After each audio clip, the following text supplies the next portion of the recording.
MJF hurt people as part of the Hurt Syndicate because MVP gave him a business card because he wants to talk business. Let's find out. I am Luke Owen, DAD, your Jam That Champion, and I'm joined by the wonderful, beautiful Sat E Niangi here on a Thursday day as we review AEW Dynamite on the WrestleTalk Podcast. Please do press subscribe, give us a little thumbs up, leave a comment down below with what you thought of this episode of Dynamite, and of course get in your OmegaChats to WrestleTalk.com/support. We'll read out all of them above the $5 before the end of the show. It looks like, I think the stream should be fine. I'm getting a little bit of a warning from YouTube, but I think it's okay. I think we're fine. Yes. I think we're okay. Let us know in the comments. There's audio issues. Apparently that's what it is.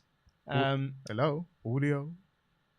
Yeah, it's in and out. So it's, do you know what? It's glitchy today. It's a YouTube thing, I think.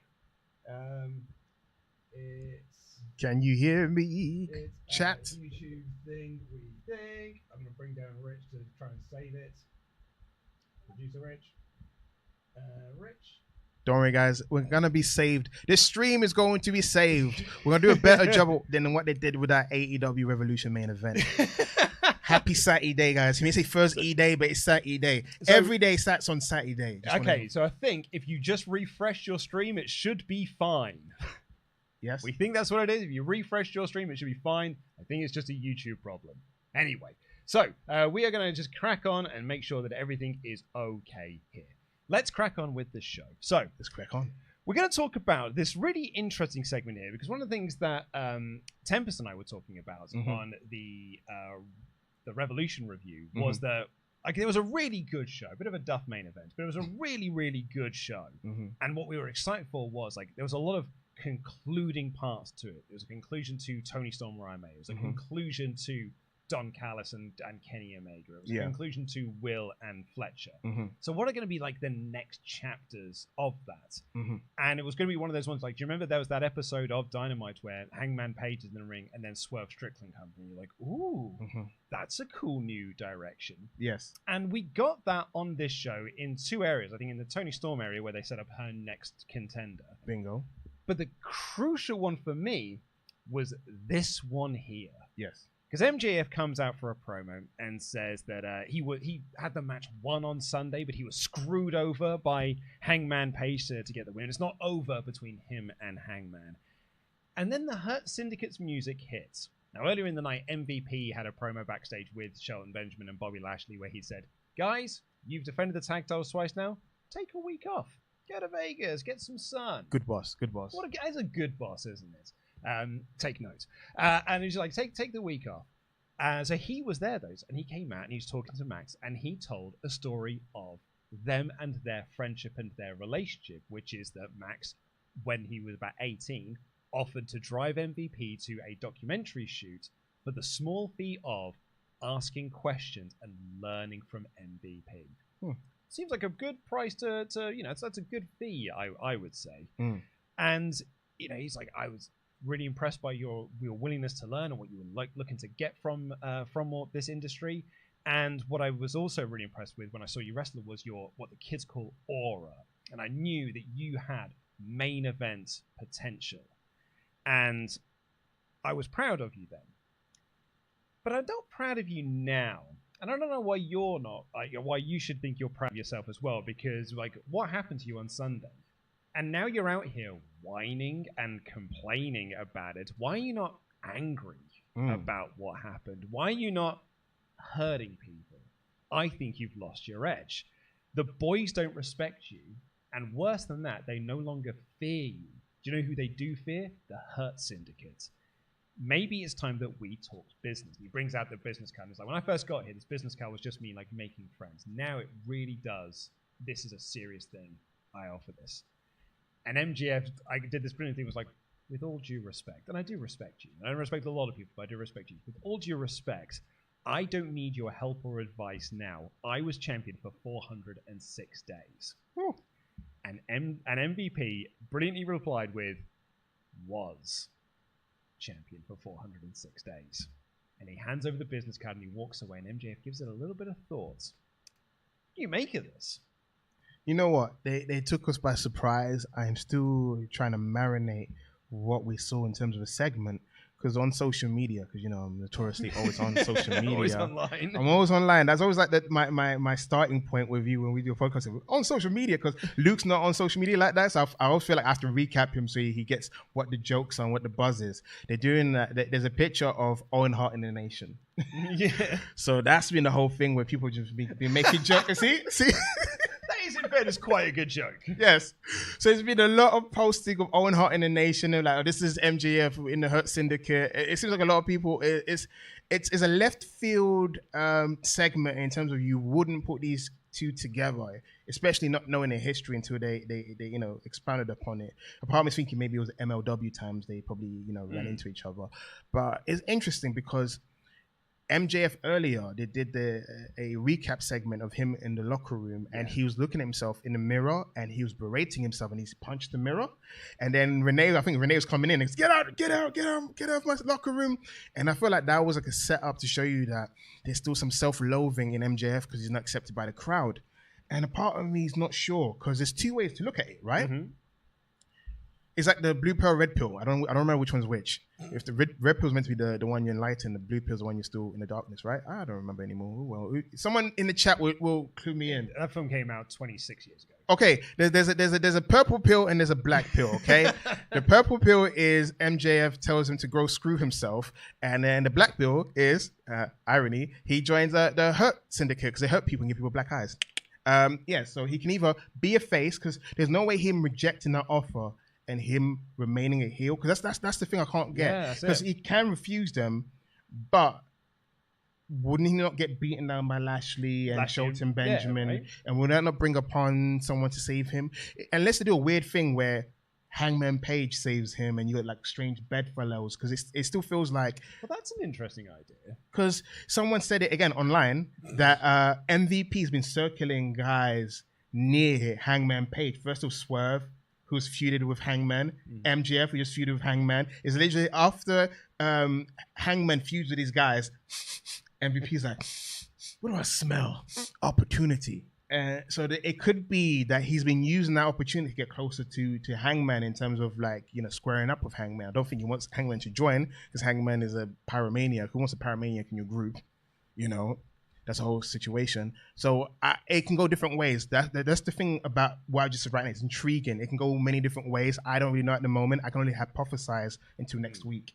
Well, that's kind of what I liked about this. By the way, I appreciate that we're still having some audio issues. It is a YouTube thing as best as we can tell because we're not changing anything on our end. But I think now we should have an excellent connection and things should be fine. If you do have any issues, just hit the refresh button. That should get you back into sync. But what I liked about this segment, to your point there, is that I don't know, I can't foresee the direction it can go, but it does give me some, like, you could go this way, and that's kind of one of the fun things about being a wrestling fan, is like, which direction could this go, which interesting directions it could go. And one of the ones that I'm kind of, like, really into, the one I thought today, I was like, well, maybe he does accept the offer, and this does lead to MVP kind of helping Max get back into that winning ways, and he becomes the AEW World Champion again. And then maybe you could be champion for a while, and then the Hurt Syndicate turn on him. But I'm like, do we want to be going down the babyface Max route again? We could be, because it's the simple fact that his indignations or his raison d'etre is the fact that the fans turned on him. So you can't help but feel like there's this like sad boy situation where there's this almost like Phantom of the Opera-esque kind of tragedy within him that you can't help but feel sorry for him, because the loudness, the crass behavior is all a facade for Hurt that he's covering him, right? So they had a backstage segment later on with MJF and Hangman Page. So still keeping these plates spinning, still keeping that feud going. And Hangman has this line where he's like, you were going to set me on fire last week, but I don't think you were, because I don't believe that you've got it in you to set someone on fire. I just don't think that you're real. And when I was in the ring with you on Sunday, I saw your mask slip. I saw there's all those insecurities that were on show at Revolution when he was screaming, what's so special about you, MJF to Hangman that was. And MJF again just almost puts the mask right back on. It's like, I saw your mask slip as well. But does say something that I think is true about Hangman Page, which is, you don't believe that you deserve the fans' love. And little by little, you are going to lose the love that they give you for whatever reason because you never win the big one. They are going to get tired of seeing you fail and fail and fail. And one day they're going to get tired of waiting to see you win the big one. And so maybe you're right. Maybe this is actually a way to kind of like bring them together, of a way to sort of like MJF kind of helping Paige realize all of his insecurities and Paige helping Max overcome his insecurities as a way to then topple the Hurt Syndicate. And maybe it's them winning the tag titles. It's not exactly turning MJF heel, or it's not turning Paige, it's not turning MJF babyface or turning Paige heel. It's actually just them coming together as these two weird forces as a way to beat the Hurt Syndicate. Maybe that's the only team that is going to be able to beat them. Yeah, you know what? I never really thought about the tag titles potentially going to them. But yeah, because a part of me felt like in that segment you mentioned the fact that, you always get close to the big one and choke. Because as we're going to speak about Dynamite, it was a show full of declarations for the world title. Mm-hmm. And also the Owen Hart Cup is coming soon. And then a part of me always feels like AEW like to pay off long-standing storyline thread. Last year it was Hangman came back, but he was in his own way and he didn't win. And it's like, what if we do have the all-in match that some people wanted for Wembley? Is that Hangman and Swerve? Bingo. Because if Swerve wins the title back and then Hangman wins the Owen, must stop in that match from actually happening, right? Yeah. And then Hangman it's almost like the final, because Hangman's on the journey. He's not a babyface per se. He's just like those cowboys. He's an anti-hero. You know what I'm saying? He's been through a lot of things. We just love him. Yes. So a part of it is redemption for what he did. Even though Swerve placed a T-shirt on his child, he burned his house down. So it's kind of like I can see Hangman saying like, "You still did some things to me, but I took it too far, and I want to, acknowledge it." Because I don't know if he wants to apologize, because he did that thing when he burst into the locker room and we never knew what would have happened had Swerve been in that locker room. So there's still like that hanging question of, what was he going to say? Was it like the remorse element of it? Mm-hmm. So there's so many, like you said, there's so many spinning plates.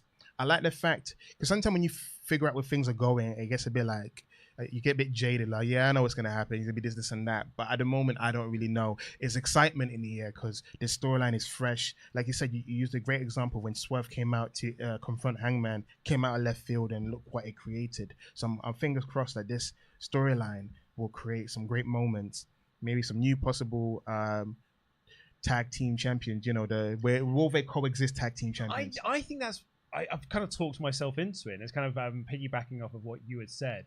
I think that might be where we're heading, is Paige and MJF tagging together to win the tag titles. And maybe that's the all-in match. It's those two against the Hurt Syndicate. And maybe the Hurt Syndicate along the way can just do more of their... I would like to see more dominating wins, because they had the dominating win over Private Party, and the dominating win over the Ass Boys. But then, unfortunately, they didn't have the big dominating win over the Outrunners. I mean, it still was they were never in trouble of losing, but it wasn't it was not the Road Warriors squash that they got embarrassed at one point. It's like you let these two, geeks. You look at the lineage and the credibility of Shelton Benjamin and Bobby Lashley. Bobby Lashley, all forces champ, because he used to be in the armed forces. He's a former armed forces wrestling champion.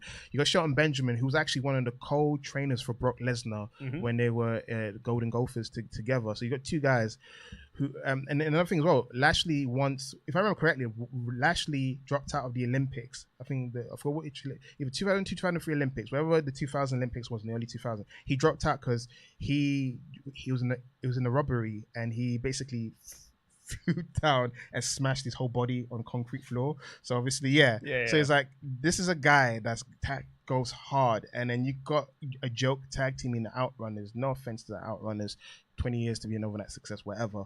But I just didn't buy it, and I've ordered tag teams to square up to them.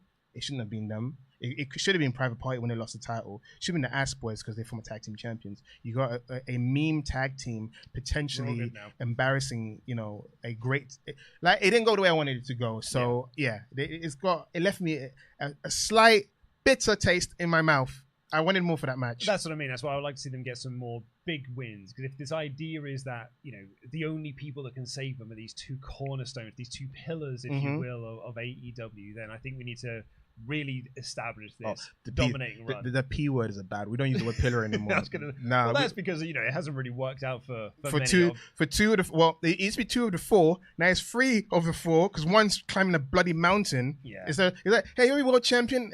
Maybe when I come back or if I don't die. Yeah, you know what? When Will cut his promo on this show, I had this real sinking sense of dread. That was like, Moxley's going to be the champion at All In, and then I was sat there like, it is still the Derby thing, isn't it? And I think Tempest and I had really talked ourselves on the Revolution review into being like, yeah, just put the belt onto Swerve. Yeah, when he gets Dynasty, just put the belt back on Swerve. If anything, just put the belt on Copen in next week's show. No, but it's. This Moxley thing's not working out. But then Will cut his promo, and I was like, uh-oh.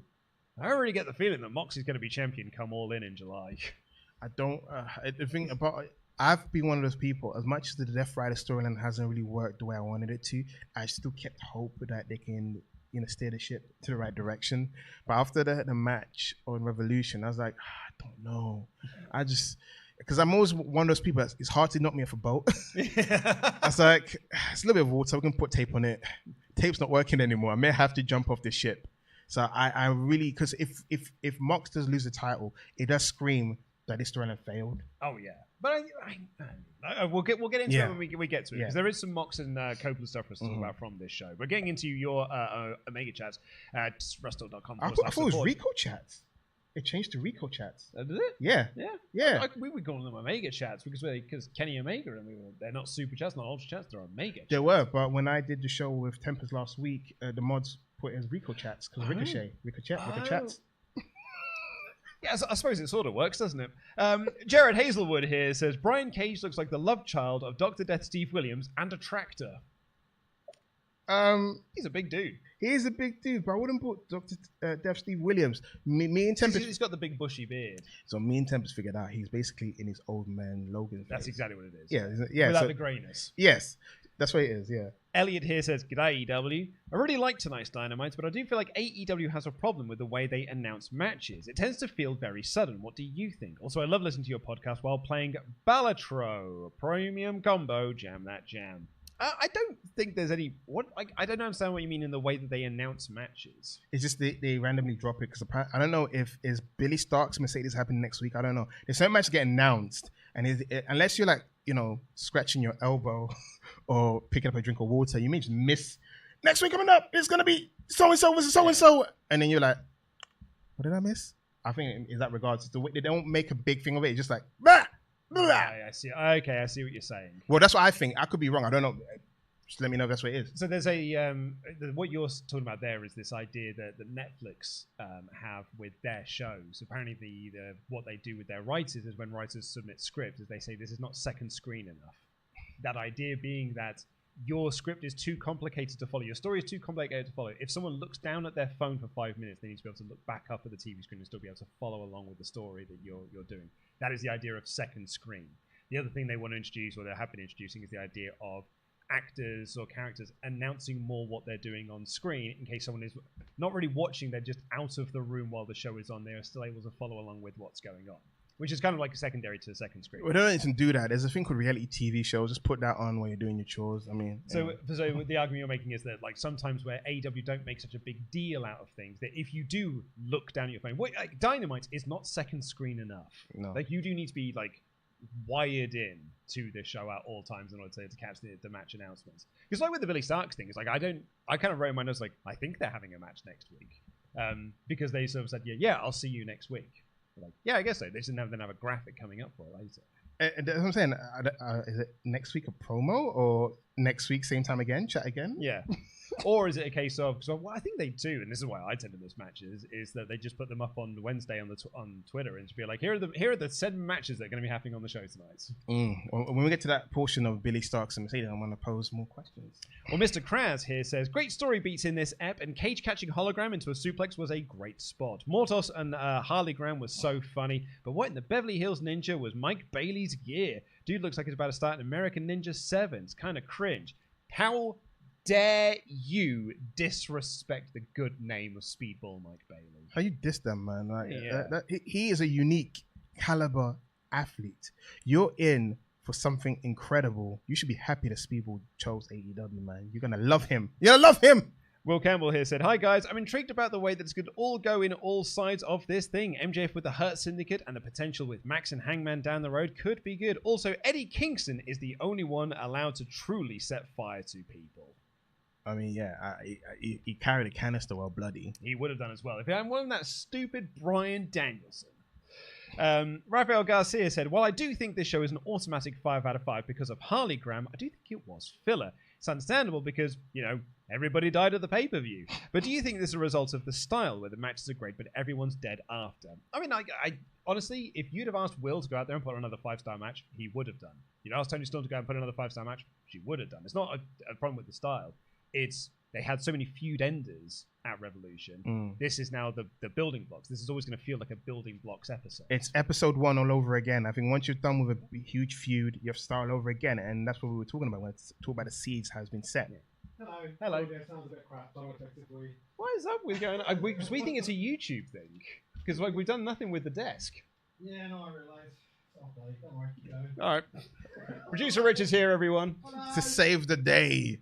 And Cam's B-Boy says, "Only caught the last hour, but really enjoyed this Dynamite. A bunch of people declared for the world title scene. Speedball going to the 4-way. All good stuff in my eyes. Cannot be more excited for next week. Love the work. WrestleTalk, lads." Thank you very, very much. Thank you, sir. Right, well, let's crack on with the rest of the show. Please do keep getting in your Omega Chats. WrestleTalk.com/support.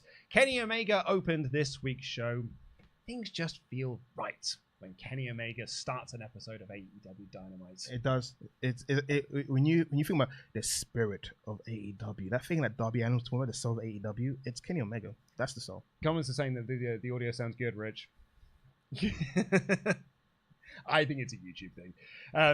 So yeah, he mentioned that like before 2025, he was just happy to say that I'm back. Hey guys, I'm back. And now he stands here as not only a champion, a singles champion.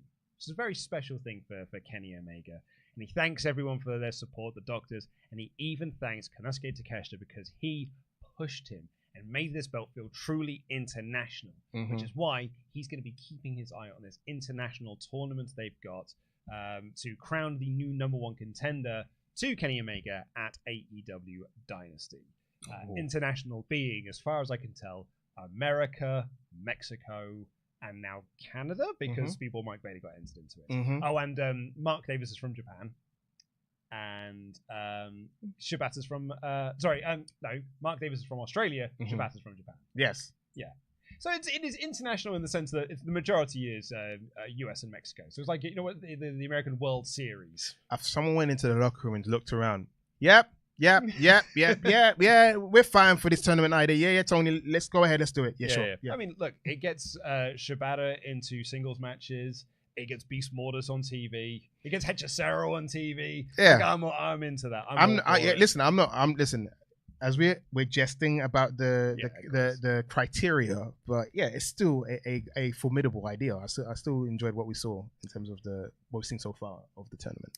Vinny Pacifico made his AEW appearance as he took on the Opps with 2 other guys. And Shibata is in the tournament, so he had a little bit of a squaring off with Kenny Omega. Kind of hoping that he wins the 4-way. Sure. Well, unless I'm reading things differently, I see it as a Speedball kind of thing. I mean, he just arrived on the scene, get his first smell of an AEW pay-per-view. You know, Speedball, Mike Bailey versus Kenny Omega. Are you kidding me? I was going to say, there's some good options within there. We'll get to that in a moment. But anyway, the Opps one, unsurprisingly so. I think they are... Do you get what the Opps is about? Did you get the terms? Did you know the term Opps before the Opps arrived? Well, I know it's like as an operational thing. Opposition, man. That's what Opps mean. Because that's a lingo. Is a lingo we use to, like, if someone's against you, you're my op. Oh, I see. They're the op. Because whenever I'm writing out in my notes, I also keep putting, because I'm a bit dyslexic, I write down oops instead. Well, they're the oops as well. Yeah, I write down double OPS. Yeah, when you F up, it is an oops. And they beat you the heck out of you for the oops. Yeah, but the ops means, Urban Dictionary style, it means they are your opposition. They are your haters. They're the ones that are going to keep you down and grind you into dust. I'd like to think that the walkaway spot will be renamed the Oops. The Oops, yeah. Oh, he did the Oops again. Oh, the Oops. Oops Jones. Ricochet, who is also in the tournament, cut a promo saying that he's going to be screwed in this tournament like he was at Revolution. They didn't even want those stinking robes anyway. And he gives Shibata the option to give up. They didn't bother showing up to Collision. They didn't bother coming to Las Vegas. You can take the easy road out. You don't have to step into the ring with me. That's why I don't know if Shibata will make it, because part of me thinks it's going to be Ricochet. Now that you've said that, I think it's probably likely to give me Ricochet in there, because you can do the Ricochet speedball Bingo. stuff. And not even just that, it's just like Shibata is just like legendary figure. Oh my gosh, he had his brain taken out once, put back inside, and we never thought he'd wrestle again, but he's wrestling now. But he's just a good, steady veteran hand to get victories over. I don't think we'll ever see the level of success you're hoping for him. ROH maybe, because he was ROH pure champion. Yeah, it was pure champion. Yeah, so that's the best you can hope for him. And the Goto match that potentially could be happening at Forbidden Door. We got an awesome video recap of AEW Revolution, which was a very, very good show. And they announced that because of the controversial ending of the pay-per-view, next week it will be Jon Moxley versus Cope for the AEW World Championship in a street fight. Mox cut a promo saying that he underestimated Cope, and one of the reasons why he's the AEW champion is he never makes the same mistake twice. I think it says a lot about AEW when they looked at the main event of Revolution and then were just like, well, let's run that one back. And I think it also speaks a lot to how terminally online some people within AEW are. They were like, maybe it should have been a street fight at the pay-per-view. Fine, we'll do a street fight on TV in 2 weeks' time. I think if in their mind, if they don't do a second match, that's all you're going to remember. If Mox and Cope walk past each other during a segment, a few years down the line, stinker of a match. So by doing the street fight, you'll be like, they had a stinker of a match, but they want that but attached to it. But you had a good street fight.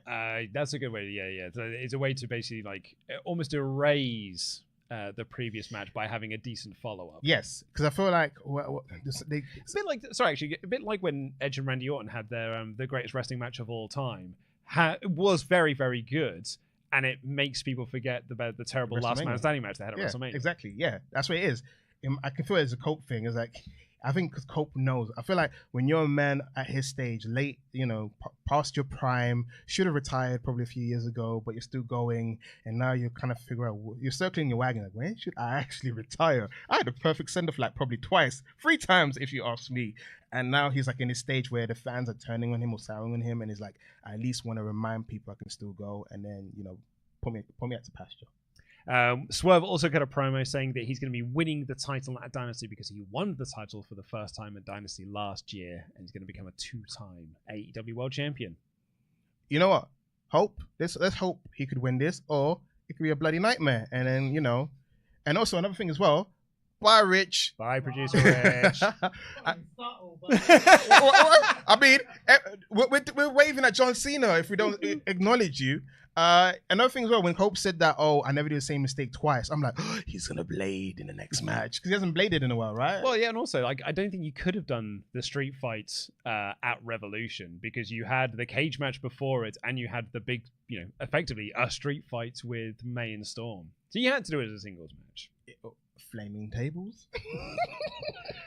We then had a wacky little tag team match with weird pair-ups as Hologram and Powerhouse Hobbs took on Dralistico and Brian Cage. With a little dose of Hologram. Yeah, this is not my favorite use of Harley Cameron. What? Look. No, don't get me wrong. Hologram is great. I think it's a fun little thing. But I don't think this is the follow-up to how hot that she got going into Grand Slam in Australia to just be the second for Hologram. Like, no thank you, sir. No, bigger and better things for my Harley, please.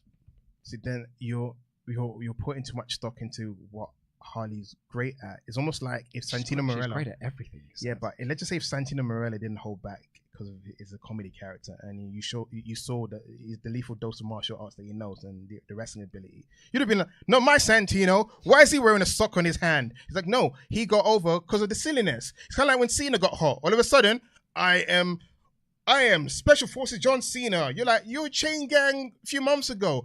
She's keeping true to her character. She's a goofball. All of a sudden, she's like, I am Candice Michelle 2.0. I'm not looking for it to be a super serious character. I'm still looking for it to do the wacky, goofy comedy stuff and do like the puppetry work and stuff, because there is nothing that she can't do. She's too awesome to not be able to do anything.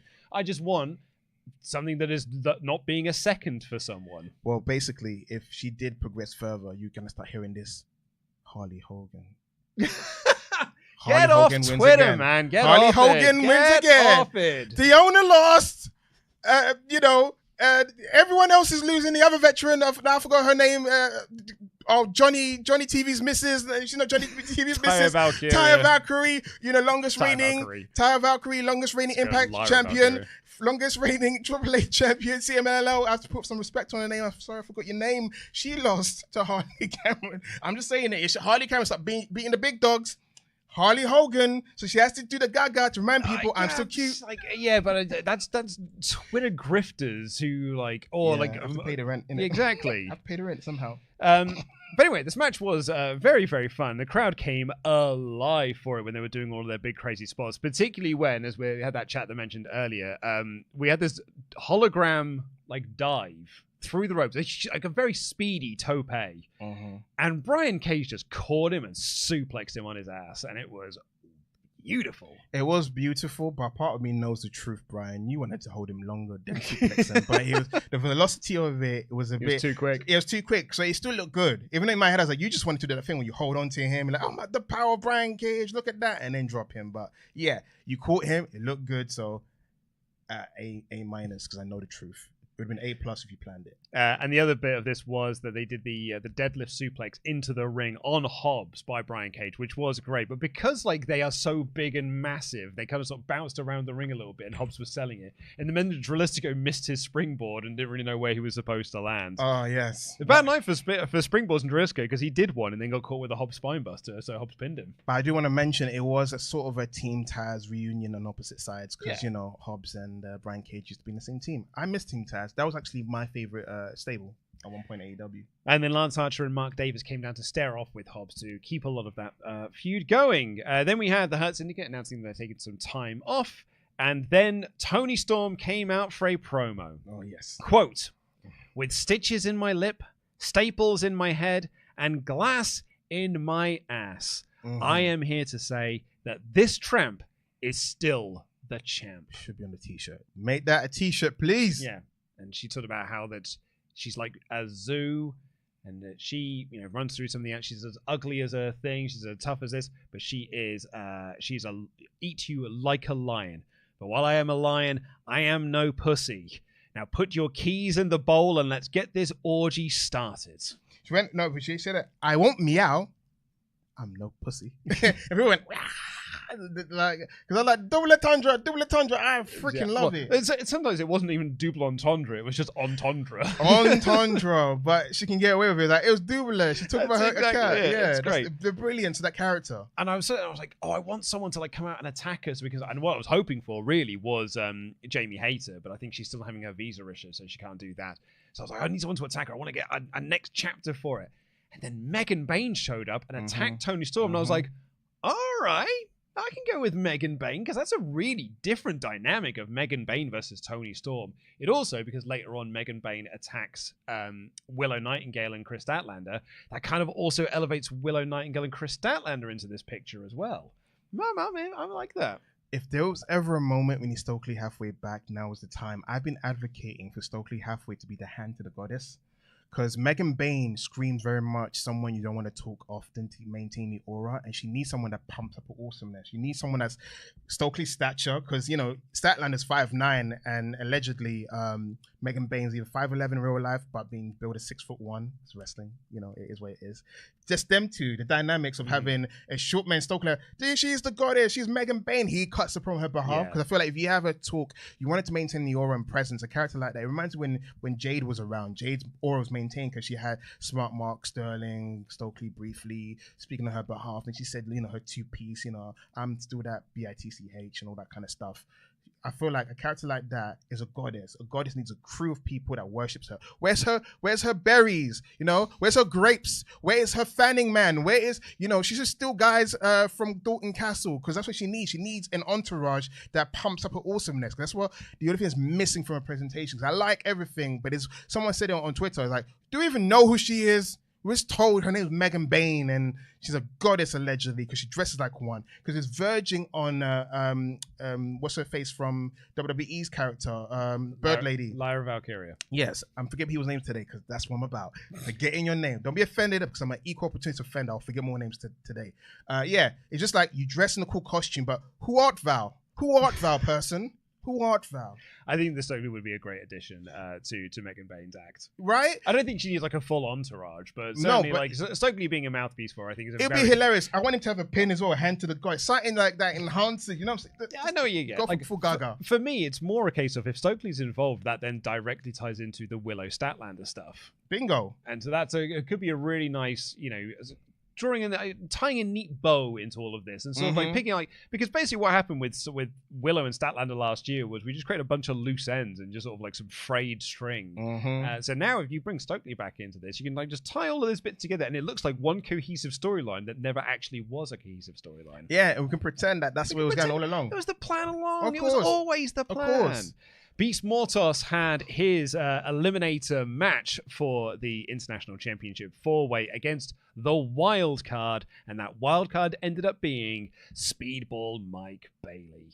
I like the fact that social media embrace their pronouns as a they them. Mike Bailey is non-binary, so I love that. More people should know, get on board. That's what Mike Bailey is. They them. Learn it. You learn it. Awesome. So I first saw Speedball at a Rev Pro show in like 2018.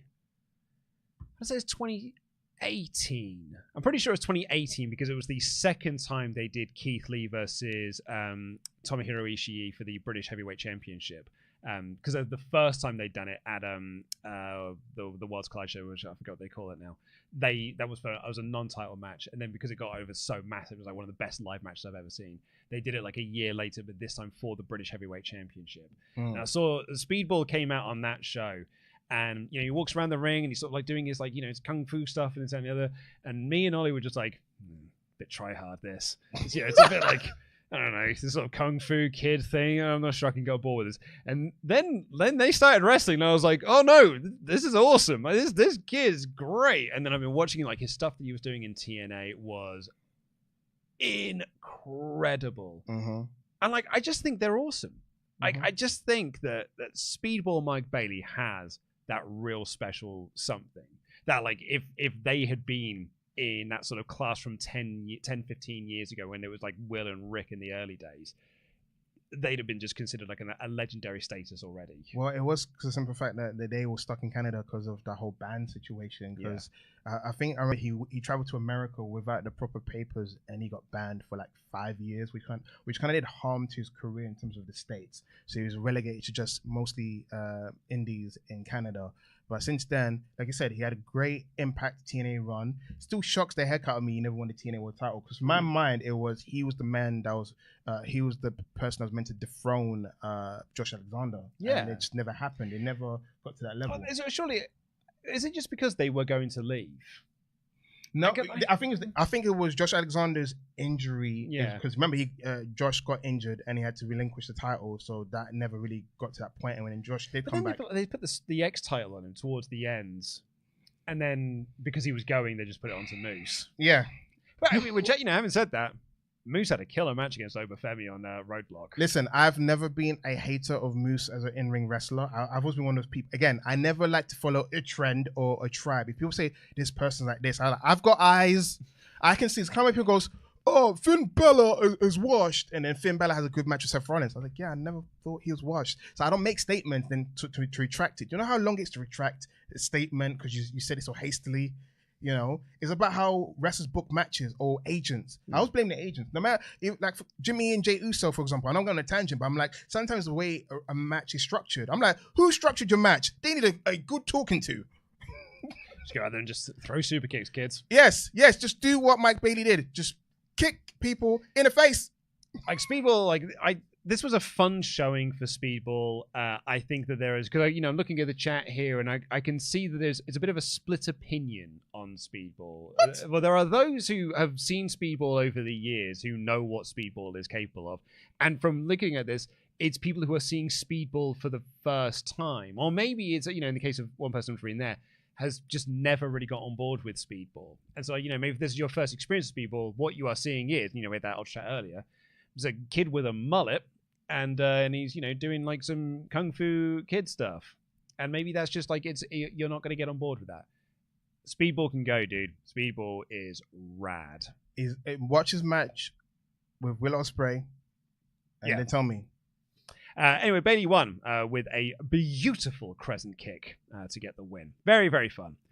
Backstage, Renee was with Christian Cage and the family, and he said, "Hey, Renee, you're related to John Moxley." I love that. And she said, "Yeah." And he's like, "I'm not going to be interviewed by someone who is related to John Moxley. This is going to be a really boring interview. Get out of here." Love it. And he demands his contract back. He said, "The referee's an idiot. When I signed that contract, it was for a one-on-one match with Cope. And that stupid referee made it a three-way. And also, I didn't pass out. I was just holding my breath so that Mox thought I was done, and then I was going to get up and hit a move and pin him and become the champion. I'm still your AEW World Champion. I demand my contract back." And then Nick Wayne pipes up, and he's like, "Man, shut up."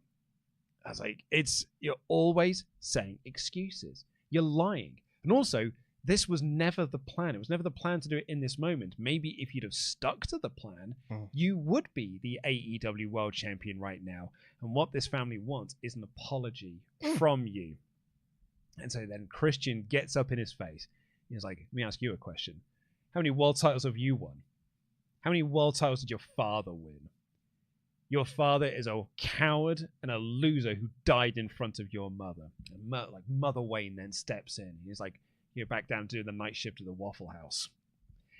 And he says, you told Nick Wayne to keep riding his coattails. And shut his mouth. Shut your mouth.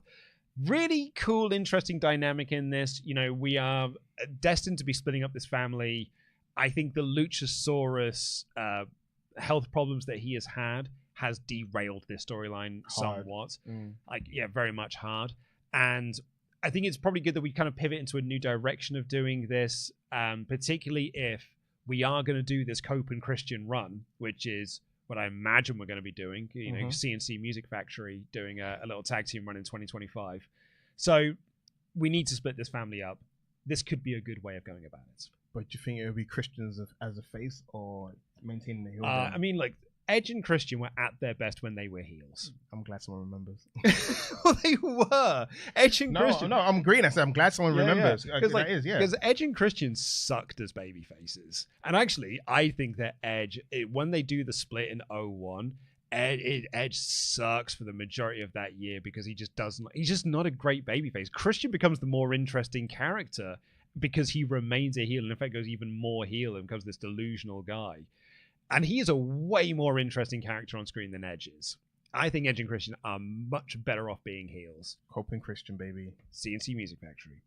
Then we got the MJF promo, and then Max Caster came out to do his best wrestler alive stipulation in his gimmick. I'm all in with this character. I'm all in with this bit because Max Caster, again, because Luke is terminally not online.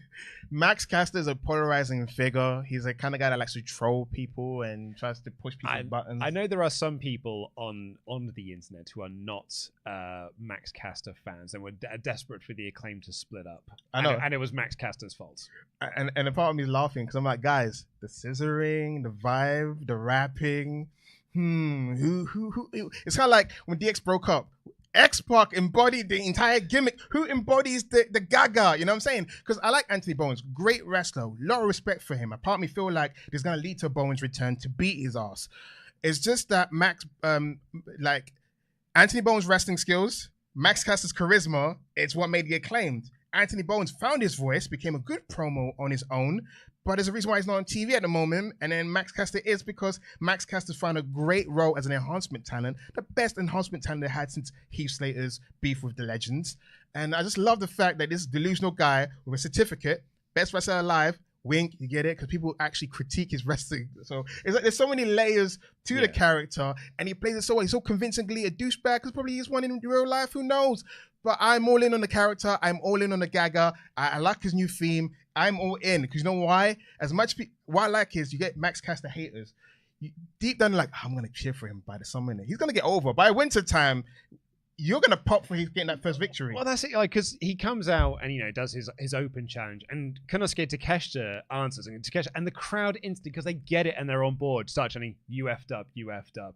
And Max like, no, guys, it's okay. He's not here. He's not going to be dumb enough to have a match with me. He's here to offer me a spot in the Don Callis. No, he went, thank you for your concern. Because they went, you effed up. He goes, thank you for your concern. And it goes, no, don't worry. He goes, Takeshita, don't make me laugh. I'll flatten you. Yeah, I'll kill you. Yeah, I'll like that delusion. And then Taz popped. That popped Taz. Taz lit up a little raspberry, before. And then brilliantly Takeshita just forearms him right in the face, has the match won, lifts up the shoulder, hits the Falcon Arrow for the win. Brilliant. Great stuff. I'm all in. Yeah. Max Caster is the best wrestler alive. At a recap of Jericho and Gravity from 0 Hour, and then Jericho cut a promo on Bandido, saying that he embarrassed his brother in front of all of his family. So we can get that Jericho-Bandido rematch. I'm going to say one positive about this, because it's been a while since there's been a positive comment on a Chris Jericho segment. There was no Gaga. There was no Hangines. There was no New York Minute. It was Chris Jericho sitting on a chair, holding a mask, cutting a serious promo, an effective promo. More of that Jericho would be a welcome A+. Willow Nightingale took on Penelope Ford. Not a lot of heat for this match, but Willow won. And then afterwards, Penelope Ford attacked her with the chair, and Statlander ran down the save because Statlander was trying to make amends for all of the bad things that she did to Willow last year. Mm-hmm. And then Megan Bayne came out and wiped out both Willow and Statlander. So, as I've mentioned earlier, it's like, so Megan Bayne's going into this feud with Toni Storm over the AEW Women's World Championship. And by extension, that is also going to pull up Willow and Statlander into that same division, which is great because that establishes 3 really good challenges for Toni Storm to face. And that was my worry, my concern, because this timeless Toni Storm character has been so tied to Mariah May. Is what does the post Mariah May world look like for Toni Storm? So I wanted some big programs for her. And I think these are some good established names that will feel like big programs for her. There's also a flip side where there's a positive, like, because she's been stuck in her own like echo chamber, isolated from everyone else. It feels like a fresh program when she does face the other ladies, because this version of her character is yet to touch with, with Statlander and Willow as like timeless. Maybe she has. Maybe I'm forgetting things, but 2025 is not 2024, so I tend to forget certain things. But as a baby face as well, there's a different kind of presentation we're getting than we got before. And Penelope Ford went to the Landstorm School of Swinging Chairs with the softest chair shot you'd ever seen. Yeah, she sure did. She didn't mean whack her with it. She just went, can you feel that? Placed it on her back. It doesn't even swing it. She placed the chair on her back, and then Willow went down. Renee interviewed Mercedes Moné backstage, who is 15-0 in TBS Championship matches, and Moné is selling the throat from where Momo Watanabe.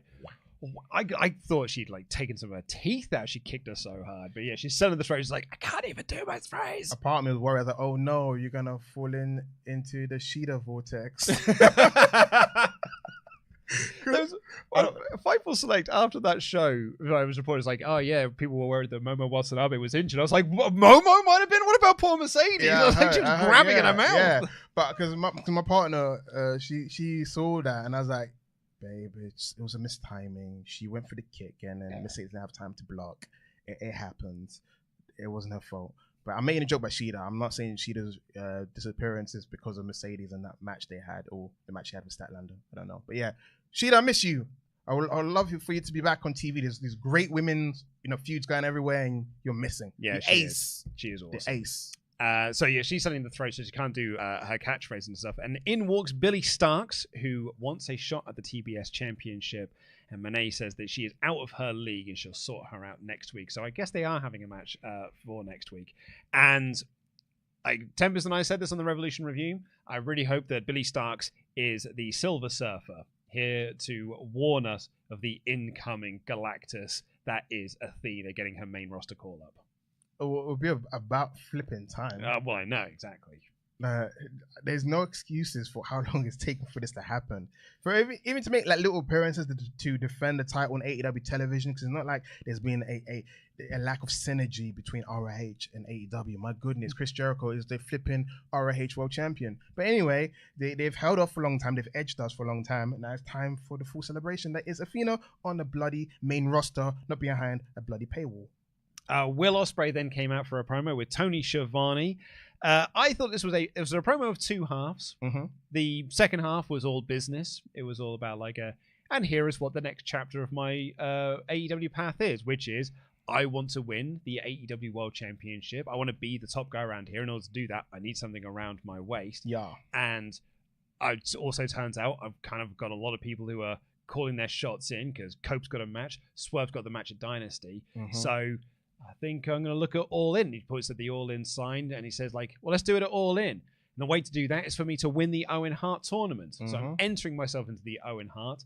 And Cope, if you're the champion, great. Look forward to having that first time match. If it's Swerve, I look forward to having a rematch for the title that we had last year. Excuse me. And if it's Moxley, and this is when he got serious, if it's Moxley, and he cut this very serious promo on Mox saying that you call yourself the king. Well, king, you better watch out because there's an assassin coming for your throne. And I was like, uh-oh. This feels like we're setting up Will Ospreay versus Jon Moxley for the AEW World title All in July.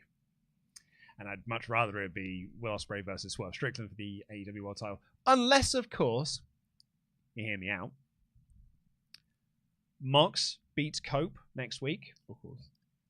Mox beats Swerve at Dynasty, and the guy to dethrone him is Will Ospreay. Because he's your top guy, and the top guy should have the belt. So maybe it should be Will. Maybe Will's the guy. There's an argument for Swerve or Ospreay or even Hangman. That is the embarrassment of riches that AEW has at the moment, and sometimes people get mad because you got all of this, and you're running through someone's bucket list because it's Cope's bucket list. You can tell he's like, I've always wanted to fight Moxley. Let's do it now because I cracked my ankle. Who knows what other ankle or crack in a year? Let's just do it now. Yes, just stick to the Dynasty era guys. And Hangman and MJF. There's so many guys they have. Should be a main event scene. Yes, it's imminent. But yeah, the other side of the promo, this reminded me, kids of today watching wrestling, please do your research on Ric Flair Dusty Rhodes promo with Tony Schiavone, because that's what it reminded me of. It reminded me of the old days when guys in Mid-Atlantic wrestling will just talk about everyday slice of life stuff in the most quirkiest of manner, and it pops you. And when Tony Schiavone popped out that story about the My Wife promo, because that's what I'm calling the My Wife promo, I was like, this is peak. And that is Will Ospreay. If everyone wanted to know what it's like to meet Will Ospreay in real life, it's that's him. Yeah. Very earnest. Wears his heart on his sleeve. Won't BS you. What's on his mind? With even the excitement levels, you're getting a real guy. This is not a persona. Oh, what is like real life? That's him, guys. That is authentically him. It's the wonderful brilliance of Will Ospreay. So I mean, this was a promo of two halves because the second half was all business. The first half was just, this is who Will is. And I think that if Will had done this promo in front of a British audience, it would have gone down very differently as it did in front of this LA crowd, who I don't think really know how to respond to this promo where he's talking about phone calls with the missus and getting text messages from the missus and giving her a good seeing to. And it's very Essex cheeky chappy type things. If you do this in York Hall, it gets a very different reaction to what you're doing it in Sacramento, California. Right, a good home of the Deftones. I love the fact they said that he's gonna give a good seeing to, and I was like, gosh, you don't get it. He's gonna pipe her, but yeah, that's a different demographic. Some things get lost in translation. Maybe you need a British Urban Dictionary. I'm here to help you, American crowd. I love Will. I think he is tremendous. And then we got a Jay White promo, again again, another person who is laying themselves out to be a world title contender. It sounds like he's also going to be entering himself into the Owen. He didn't officially say it in this promo, but he'll likely be one of those guys in the Owen Hart tournament. He had a very cool line where he was like, it feels like, he said that AEW, maybe you and I will meet in the ring, Will, if AEW management don't keep us apart because they're protecting you. Which I think would be an interesting little dynamic to go down. Well, a part of me is also asking the question, when am I getting my bang bang carpet pack together? Bang bang gang. I don't think they... So Fight was like, funny enough, actually had something on that. Bang bang gang. What, are you going to tell me they've broken up? Are you? No, it's not quite. It's not hinting? quite that they've broken up. Let me find... I understand seeing other people. Oh, I've been logged out of Patreon. But basically, it stemmed from that they have got a big creative plan for Jay White, but it's unknown whether or not that includes the Bullet Club Gold, it includes the Bang Bang Gang, because the Ass Boys have just come back. Juice Robinson's still out with an injury. So they said that there are creative plans in place for Jay White for a good part of this year, and it's not 100% certain if that does include the Ass Boys. An honorable Switchblade. I don't know who this guy is. I'm waiting for him just to stab someone in the back. That's the Switchblade I know. He's gonna it'll be next week with Cope. He hasn't. I haven't breathed with a Switchblade in a while. I need to breathe the Switchblade. Yeah, I think next week will be the turn. You think? Wait. Okay. Spitballing things. So Jay White turns on Cope. Cope now in a new feud because he needs a new feud, right? It makes sense. I mean, because when you say a post John Moxley, where does Cope go, right? So Jay White being the rotten scoundrel that he actually is, and then the Ass Boy's like, hey, why not? Let's join the fun. Yeah, let's do this. FTR for a bit or FTR no. And then what? Christian gets involved? Is this a way to get Christian in? I don't know. We'll get there eventually, I guess. And then we had the Hangman Page and MJF promo that we talked about earlier. And our main event was Orange Cassidy versus Hechicero in the second of our qualifying matches for this international 4-way.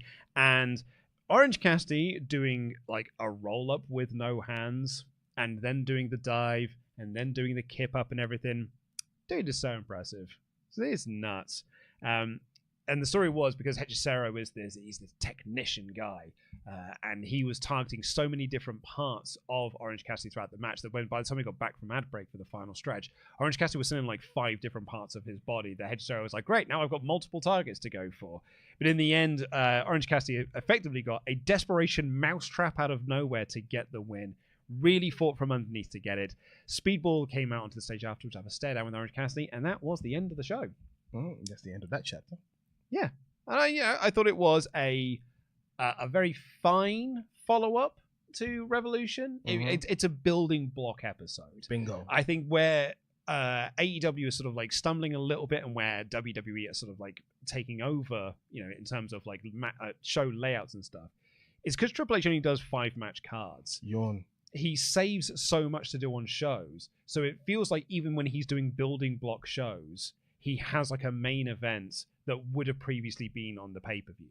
So he doesn't have, he has like the shows that come afterwards. They don't feel like the building block shows because it has a cage match with Seth Rollins and CM Punk, or it has a tag title match with Judgment Day versus Jade Cargill and Naomi, or it's got, something else or whatever it is, Rhea Ripley and Io Sky. So I think that AEW this is a building block show, but it doesn't have the big show. It's the big show thing you can have to kind of hang the show's hat on. I think I'm in the right house to say this is AEW Dynamite review, right? I'd rather have a filler AEW wrestling match show than bloody ad breaks ad nauseum. I do my 5 matches. Do you know what we get instead of moving 5 matches? Bloody ad breaks, t-shirt ad breaks of a different city, ad breaks with this wrestler, ad breaks. So for that very reason, I'm annoyed when people talk about, WWE's riding off the high of last year. It happens all the time where you're riding off the high of last year's success, but eventually the pitifulness of this year is going to catch up with you eventually. And those expensive ticket prices and those 5-match merchant that is Triple H, you're going to realize and humble yourself. I'm tired of ad breaks. I'm sorry, man. Since the Netflix era, it's been ad breaks. Yeah, but dude, it's fine. There's a little right arrow key there. You can just press that and go forward 10 seconds. Not when you're watching it live. Oh, if you want, that's your own fault, bud. This is like WWE isn't. Okay, maybe I feel like I'm in a safe space to say this. WWE Raw is not a show to watch live. That is a catch-up show the day after. I'm kidding. I don't watch it live, except for like Royal Rumble. I'm gonna watch it. I'm gonna be watching it next week, probably. Yeah, it's on like at my own. I say that because Ollie and I were talking about this yesterday. He was like, "I'm gonna go home and watch Raw on like Monday evening because it's on at like 7 p.m. for us." And I was like, "Yeah, maybe I will." And then I was like, "Oh no," because my wife would want to sit there for 2.5 hours and watch wrestling. We'll watch The White Lotus because that's the show. We'll watch an episode of The Sopranos because we'll choose a show we both want to watch as opposed to can I watch wrestling for 2.5 hours. Well, sometimes you can cash in them chips of the time you withheld wrestling from them. You're like, babe, this is for work. It's not for pleasure. I can get up and watch it because I can get the following morning and watch it with the old skipperoos. And you can get through an episode of Raw with the old skipperoos. It takes you about an hour and 15 minutes. You imagine that? Ad breaks. Yeah, well, that's what I mean. But sometimes I can't be bothered. Sometimes the remote's gone missing. Skippity skip, skip, skip. This is why you watch it on the laptop. Skippity skip, skip, skip. Hey, you don't lose no remotes on the laptop. Skippity skip, skip, skip. Let's get arthritis on your finger. I'm Skip Sheffield over here. I'm just skipping my way through all of these. Fair enough. Jey Uso shows up in a concourse. I'm like, skip, skip, skip. I'm just saying that for people that cry about AEW filler episode, at least we get matches and not like an Orange Cassidy ad break and then a Harley Cameron ad break and then the Hurt Syndicate ad break. It's wrestling. I get wrestling. Well, thank you very much for watching this episode. We're going to give a special shout out to some wonderful PledgeHammers over at patreon.com/WrestleTalk. Do you want to use my screen so you can see the names? Yeah. If you head on over there, patreon.com/WrestleTalk. This coming weekend on Sunday, it is mine and Ollie's review of Royal Rumble 2013 as part of our Rock vs. John Cena chronologically, I don't know what you would say. Cataloging. Cataloging. We're going through. We're telling the story of Rock and John Cena, The Rock's first return, and his feud with John Cena. We're doing the Royal Rumble 2013, which is Rock versus CM Punk, where he looks to end CM Punk's 434-day run of misery, as he puts it. And if you head on over to patreon.com on that same day at the same time, we're dropping our review of Elimination Chamber 2013, which, spoilers, has the rematch for Rock and Punk for the WWE Championship. And it's also got the Elimination Chamber with the quite controversial character for Jack Swagger. And we go into all of that, the background of that. And then what unfortunately happened about a week after he won that Elimination Chamber, when he got busted for a DUI and how that then affected his WrestleMania plans. Was he legit about to win the title again? Well, allegedly? so this is the thing, is that no one truly knows like if he was going to win the title. There's like, some people say that he was. There's reports that he possibly could have done because it was getting so much media attention, both, well, I say positive and negative, all negative, but all publicity is good publicity in some people's eyes. So they were like, they could put the world title on him because it's getting so much media attention. But what I think once the DUI happened, that ain't happening anymore. It doesn't sound like WWE because when Rob Van Dam got media attention, it wasn't good. They're like, you're that son of a, Yeah, but it was a different kind of media attention. Right, we're going to shout out some special people, which include Chris Hellfire Brimstone. And he's got the blade bearer, Christopher Sodilio. Hey now, you're an all-star, Chuck Turner. The Razor's Edge, CJ Sharp. On top of the world and the top rope, David Sansone.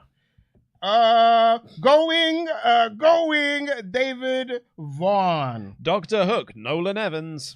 Always shining, Garrett Albright. Hannah A, Baby.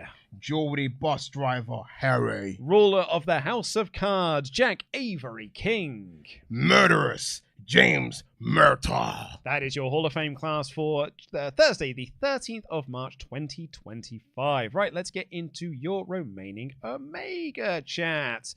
And Bushin Ryu Cat here said, Speedball Mike Bailey. The kicks that do the tricks, the smile that warms a crocodile. He's getting gold, but who should he feud with first? Kyle O'Reilly, Kenny Omega, Okada for the Continental title, Ricochet or Garcia for the TNT title. So we kind of didn't actually get to touch upon this earlier, but you think Speedball is the one who wins the four-way? Goes on to do Speedball and Omega at Dynasty? Yeah. I mean, why not? I mean, if we're going onto a journey of All In, where we've got Kenny Omega versus Okada, the international title, the Continental title for the Continental Championship. I mean, that is the report. Pretty much everyone in AEW, while it's far from confirmed, is under the impression that at some point they are going to merge the International Championship and the Continental Championship and just have one belt. And the place that makes most sense for me is at All In Texas when you do a card at Omega 5. Oh, I think it makes sense. We complain about there's too many belts. It never made sense for the Continental title to be an actual belt you have every single time. It made sense as a tournament title, so... And I like the idea of Bailey being the guy to face Omega. 2 Canadians going at it at a Dynasty. I'm in for that. Also, I like the Kyle O'Reilly would be really fun. That'd be a really fun. Oh yeah, kick each other in the face. Yeah. Kevin here said, Mox, I love you, but it's time to let it go.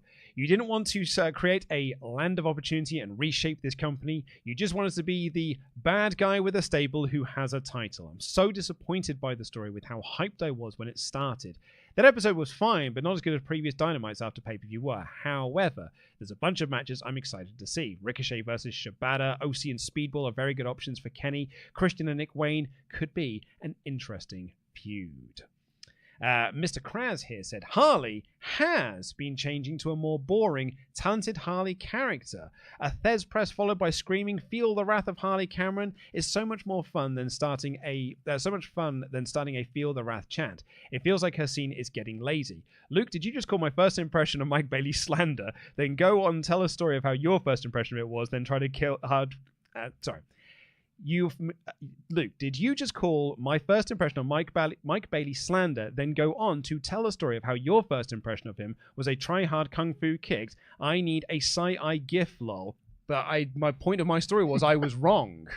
Within that first match. The point of within that, my first impression was wrong. And so I saw it and I was like, look at this try-hard. And within 30 seconds, I was like, oh no, I was very, very wrong about that. That's my story. And HJ Carew here says, hey lads, hope you're well. Not watched the full show yet, but a part of me hopes the trios titles are vacated due to injury. I enjoy the faction warfare of STP, Opps, and Undisputed Kingdom. A prize to fight over would be great, but they are locked away with the Death Riders. That's why I don't understand. Me and Temps were talking about this last week, where we envisioned that the trios title was meant to be a faction title. You got huge faction feuding with each other, and you got the title in the middle. But it never just turned out the way that we wanted it. Put the title in STP.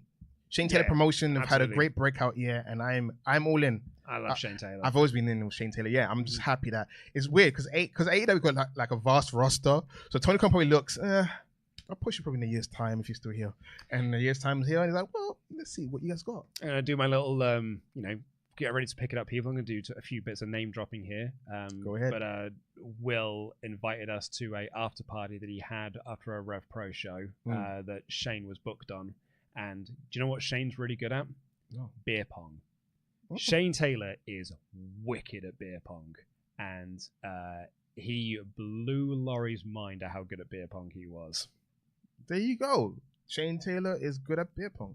And there was a young trainee there that was getting his wrestlers that were there, and his chest was a bloody wreck by the end of the night. Is his trainee still wrestling? I actually don't know if he is. I don't know if he got those stripes, if those stripes worked out for him. I thought you had to tell us a great story. He turned out to be... and it was... someone. And lastly, Cameron P1 here says, I'm really excited for the 2013 Rumble review, but I'm not excited for you to rip it apart. It's one of my comfort shows. Well, you're in luck, Cameron P1, because here's the short logline review. It's the best show of this current series that we have watched. It is better than WrestleMania 27. It's better than WrestleMania 28. It's better than Survivor Series 2011. And it's better than Raw 1000. It is the best show that we reviewed so far for this series. And actually, quite enjoyed it. So yeah, that'll be coming out this coming Sunday, and I think that is going to wrap it up for this show. Thank you very much for tuning in. Apologies for any technical issues that YouTube presented us with, or any of our audio issues at the start. But yeah, we'll see you back here on Tuesday next week, because we'll be reviewing Monday Night Raw. Take care, everyone, and see you soon. I've been again DAD. That has been Sad Iniangi. Jam that jam. Happy Saturday. Yeah, before anyone says, I forgot the poll. Hold on. I'm just going to end the poll quickly. I actually did it to test you guys to see if you were paying attention. 71% thumbs up, 21% thumbs in the middle. I didn't forget at all. Bye, guys.